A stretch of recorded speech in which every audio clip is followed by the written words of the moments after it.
अस्सलाम वालेकुम, मैं शकील अनवर कमाल आपके सामने दोबारा हाजिर हुआ हूँ रेड बॉक्स के प्लेटफॉर्म से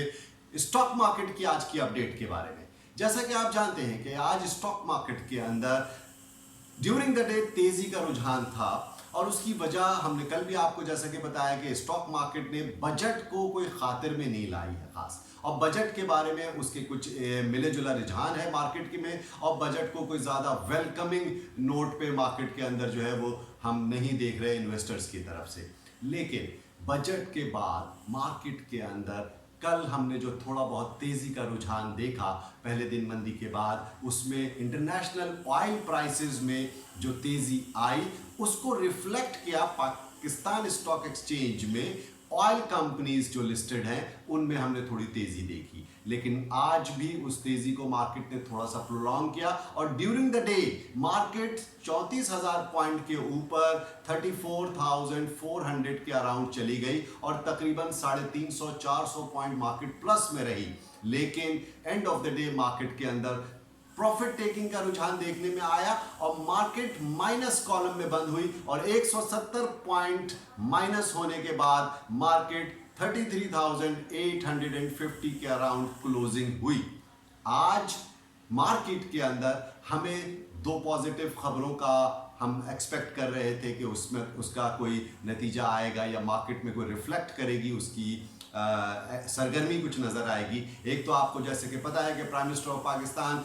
कल से कराची में मौजूद थे और उन्होंने कुछ बिजनेसमैन से भी शायद मीटिंग उनके एजेंडा में थी, लेकिन सिर्फ और सिर्फ एक पाकिस्तान के बहुत बड़े स्टॉक ब्रोकर और बिजनेस टाइकॉन के घर पर तो उन्होंने डिनर किया, लेकिन मार्केट के बारे में कोई ख़ास बात नहीं थी क्योंकि बजट में क्लियरली अनाउंस हो चुका है कि मार्केट में कैपिटल गेन टैक्स की कोई कमी नहीं की गई और जिसकी वजह से मार्केट जो है वो लैक लस्टर और डायरेक्शन लेस नज़र आ रही है हमें गुज़िश्ता 2-3 दिनों से।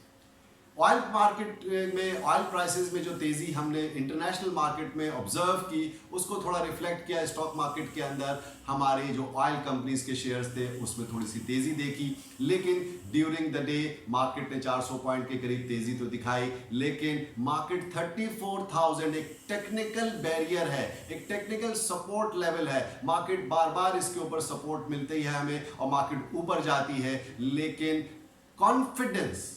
इन्वेस्टर्स का वो थोड़ा सा शेकी है और जिसकी वजह से मार्केट में जल्द ही प्रॉफिट टेकिंग आ जाती है और मार्केट फिर 34,000 के पास या 34,000 के नीचे आके क्लोज हो जाती है। आज भी मार्केट 170 पॉइंट की कमी के बाद 33,850 के करीब बंद हुई है और मार्केट के अंदर वॉल्यूम भी इतने खास नहीं रहे क्योंकि मैंने जैसा पहले बताया कि मार्केट में डायरेक्शन जो है वो इतनी वजह नहीं हो पा रही, मार्केट अभी किसी सिम्त का तयन नहीं कर पा रही, कोई एग्रेसिव बाइंग यहाँ से नज़र नहीं आ रही और उसकी बुनियादी वजह जाहिर है कि जो मैक्रो इकोनॉमिक इंडिकेटर्स हैं वो इतने खास नहीं हैं। बजट के अंदर भी हमने पाकिस्तान की इकोनॉमी को कॉन्ट्रैक्ट होते हुए देखा है और उसमें जो नंबर्स बताए गए हैं जो हफीज शेख साहब ने डिफाइन किया बाद में कि इस दफ़ा पाकिस्तान अपने एक जीडीपी ग्रोथ जो है पाकिस्तान की वो माइनस में होगी और 0.4% नेगेटिव ग्रोथ एक्सपेक्ट की जा रही है। ये और बात है कि उन्होंने ये बात भी कही कि इस साल हम इसको अगले माली साल तक कोशिश करके 2% ग्रोथ रेट पे लेके आएंगे। जाहिर है मैक्रो इकोनॉमिक इंडिकेटर्स इतने क्लियर और इतने अच्छे नहीं हैं। सबसे बड़ी वजह जाहिर है कोविड की वजह से, इस सिचुएशन पेंडेमिक की वजह से, इस वबा की वजह से नंबर ऑफ केसेस के बढ़ रहे हैं, तो एक फियर ऑफ अननोन है। लॉकडाउन हो रहा है या नहीं हो रहा है। कल प्राइम मिनिस्टर ने यह भी बताया कि जी हम स्मार्ट लॉकडाउन की पॉलिसी पर अमल कर रहे हैं। पाकिस्तान के कई शहरों में, लाहौर, पेशावर और दीगर शहरों में, कई जगहों पर, कुछ ज़िलों में मुकम्मल तौर पर इलाकों को बंद किया गया क्योंकि वो वहां पर बहुत तेजी से ये वबा फैल रही थी। इस सिचुएशन में जबकि ऑन ऑफ सिस्टम है, मतलब कुछ खुला है, कुछ बंद है, कुछ मुकम्मल खुला है, कुछ जल्दी बंद हो जा रहा है, एक अजीब सी सूरत हाल है। जाहिर है जब तक ये सूरत हाल वाजे नहीं होगी मार्केट भी अपनी डायरेक्शन नहीं बना सकेगी। आज की मार्केट की अपडेट के साथ मुझे इजाजत दीजिए और स्टे ट्यून फॉर टुमारो। कल की मार्केट अपडेट के लिए मैं दोबारा हाजिर होऊंगा and keep watching red box TV. Thank you.